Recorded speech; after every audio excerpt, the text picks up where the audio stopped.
Hello everyone, welcome back to my channel study with Deepa Saini. Guys, आज की class में हम 20 क्वेश्चंस करेंगे और ये 20 क्वेश्चंस आपके इंडियन इकोनॉमी से रिलेटेड होंगे। ठीक है, तो 20 क्वेश्चंस को ध्यान से पढ़ना, आगे आने वाले एग्जाम्स के लिए आपके लिए इंपॉर्टेंट है। तो चलते हैं, करते हैं अपना पहला क्वेश्चन। भारतीय आय में सर्वाधिक योगदान है कृषि क्षेत्र का, विनिर्माण क्षेत्र का, व्यापार क्षेत्र का या बैंकिंग क्षेत्र का। तो अगर हम भारतीय आय की बात करें तो आज के टाइम पर सबसे ज़्यादा योगदान आपके विनिर्माण क्षेत्र का है। ठीक है, मैन्युफैक्चरिंग क्षेत्र का है, एरियाज का। एग्रीकल्चर नहीं डालोगे, आंसर रहेगा ऑप्शन नंबर बी। नेक्स्ट आता है क्वेश्चन नंबर 2। भारत की राष्ट्रीय आय का मुख्य स्रोत क्या है? जो नेशनल इनकम है भारत की, उसका मुख्य स्रोत क्या है गाइस? कृषि क्षेत्र का, सेवा क्षेत्र का, उद्योग क्षेत्र या व्यापार क्षेत्र?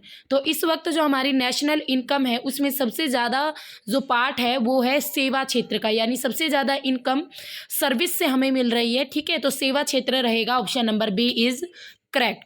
नेक्स्ट आता है क्वेश्चन नंबर 3। योजना काल में राष्ट्रीय आय में किस क्षेत्र का योगदान घटा है? तो जैसे जैसे आप टाइम बढ़ता जा रहा, हम देख रहे हैं पहले, सबसे पहले क्या होता था 1951 और 56 के बीच जब पहली पंचवर्षीय योजना आई तो एग्रीकल्चर का पार्ट बहुत ज़्यादा था, और धीरे धीरे अब हम देखेंगे तो एग्रीकल्चर का नेशनल इनकम में जो योगदान है वो घटता जा रहा है। तो राइट आंसर रहेगा गाइस ऑप्शन नंबर ए, कृषि। ठीक है, तो राष्ट्रीय आय में कृषि क्षेत्र का योगदान घट रहा है। नेक्स्ट आता है क्वेश्चन नंबर 4। वर्तमान में भारत की राष्ट्रीय आय में किस क्षेत्र का सर्वाधिक योगदान है? कृषि, उद्योग, अवस्थापना, सेवाएं। तो वर्तमान में जो नेशनल इनकम है गाइस उसमें किस क्षेत्र का सबसे अधिक योगदान है? तो राइट आंसर रहेगा हमारा सेवाएं। किसका? सेवाएं। नेक्स्ट आता है क्वेश्चन नंबर 5। जैसे जैसे अर्थव्यवस्था विकसित होती है राष्ट्रीय आय में तृतीयक क्षेत्र का जो योगदान है वो क्या होता है?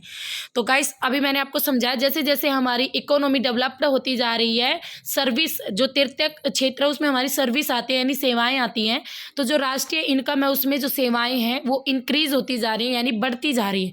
बट ऐसा नहीं है कि उसके बाद वो घटेंगी, तो ये ऑप्शन नहीं रहेगा, ऑप्शन सी इज करेक्ट। यानी जो हमारी तृतीयक क्षेत्र में राष्ट्रीय आय में जो सेवाएं हैं उनका योगदान बढ़ता जा रहा है। Question number 6। नियोजन के आरंभ में जब आपका विकास डेवलपमेंट हो रहा था, नियोजन हो रहा था 1950 से 51 के बीच, तो भारत का जो सकल घरेलू उत्पाद था यानी जीडीपी थी, उसमें प्राथमिक क्षेत्र, द्वितीयक क्षेत्र और तृतीयक क्षेत्र यानी प्राइमरी, सेकेंडरी और टेरिटरी जो सेक्टर थे उनका योगदान 1993 से 94 की कीमती पर क्रमशः, यानी जो प्राथमिक क्षेत्र था वो 55.11 और द्वितीयक क्षेत्र 13.34 और तृतीयक क्षेत्र 29.55% था।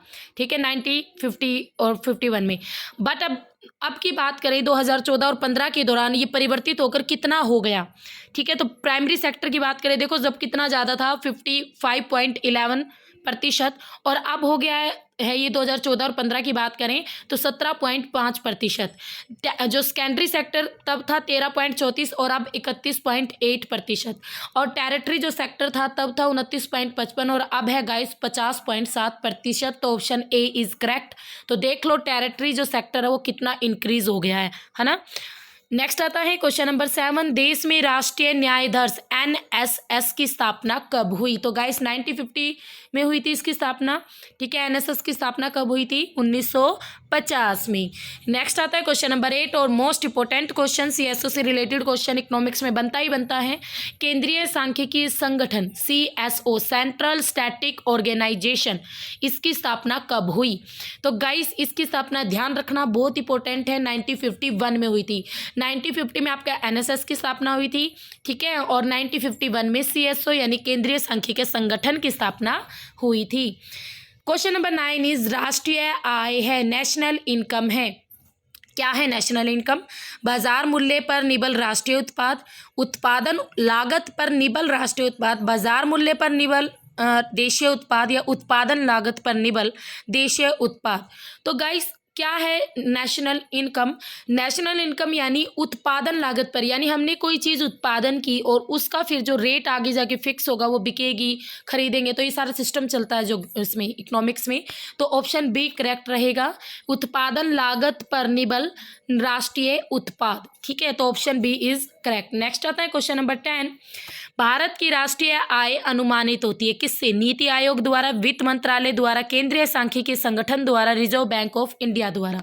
तो गाइस ये जो केंद्रीय सांख्यिकीय संगठन जिसकी स्थापना 1951 में हुई थी, जिसे मैंने CSO यानी सेंट्रल स्टैटिक ऑर्गेनाइजेशन, इसी के द्वारा भारत की नेशनल इनकम का अनुमान लगाया जाता है। तो आंसर रहेगा ऑप्शन नंबर सी।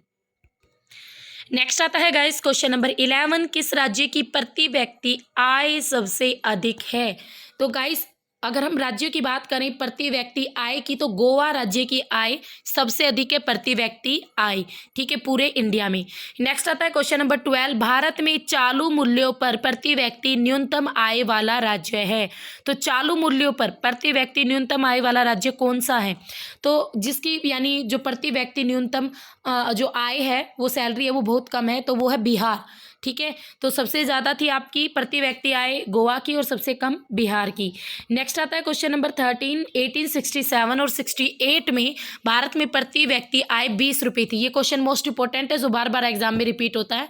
वह सर्वप्रथम अभी निश्चित किया, किसने ये निश्चित की थी कि भारत की प्रति व्यक्ति आय 20 रुपये है? 1867 और 68 में MG Ranade, sir W Hunter, RC दस्त या दादा भाई नौरोजी। तो राइट आंसर रहेगा दादा भाई नौरोजी ने। तो दादा भाई नौरोजी ने ही सर्वप्रथम भारत की राष्ट्रीय जो आय है उसका अनुमान लगाया था, और वो 20 रुपये थी उनके अनुसार, दादा भाई नौरोजी के अनुसार। नेक्स्ट आता है क्वेश्चन नंबर 14 और again important question guys. Next आता है क्वेश्चन, ड्रेन का सिद्धांत, द थ्योरी ऑफ ड्रेन किसने प्रतिपादित किया था? बाल गंगाधर तिलक ने, दादा भाई नौरोजी ने, गोपाल कृष्ण गोखले ने या गोविंद रानाडे ने? तो राइट आंसर रहेगा गाइस दादा भाई नौरोजी ने। तो दादा भाई नौरोजी ने ही ड्रेन का जो सिद्धांत है वो प्रतिपादित किया था। नेक्स्ट आता है क्वेश्चन नंबर 15, भारत की राष्ट्रीय आय की गणना में किस विधि का प्रयोग किया जाता है?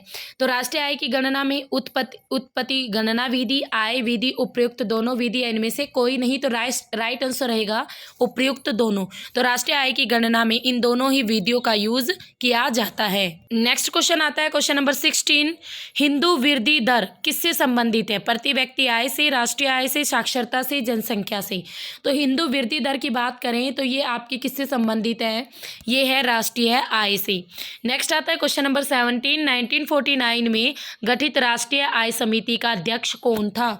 तो 1949 में जो राष्ट्रीय आय समिति थी उसके अध्यक्ष कौन थे guys? DR Gadgil, PC Mahalanobis, VKRV Rao या B नटराजन? तो राइट आंसर रहेगा PC महालनोबिस, ठीक है, PC महालनोबिस। नेक्स्ट आता है क्वेश्चन नंबर 18, स्वतंत्रता पूर्व भारत की राष्ट्रीय आय के संबंध में किसने अनुमान लगाए थे? नेशनल सैंपल सर्वे ने, केंद्रीय सांख्यिकीय संगठन ने, नौरोजी व शिराज ने या उपयुक्त सभी ने? तो स्वतंत्रता से पहले भारत की राष्ट्रीय आय के संबंध में दादा भाई नौरोजी और शिराज महोदय ने अनुमान लगाए थे। तो ये क्वेश्चन तो मैंने आपको पहले भी करवाया है। नेक्स्ट आता है क्वेश्चन नंबर 19, स्वतंत्रता के बाद देश की राष्ट्रीय आय का अनुमान लगाने के लिए भारत ने राष्ट्रीय आय समिति के स्थापना कब की थी? तो राष्ट्रीय आय समिति की स्थापना कब की थी गाइस, हमें ये बताना है। स्वतंत्रता के बाद की बात करें तो इसका राइट आंसर रहेगा गाइस आपका 9 अगस्त 1949 में स्वतंत्रता के बाद राष्ट्रीय आय का अनुमान लगाने के लिए राष्ट्रीय आय समिति की स्थापना हुई थी 4 अगस्त 1949 को। नेक्स्ट आता है क्वेश्चन नंबर 20 और आज की वीडियो का हमारा लास्ट क्वेश्चन। कमेंट शेयर जरूर करना वीडियो कैसी लगी।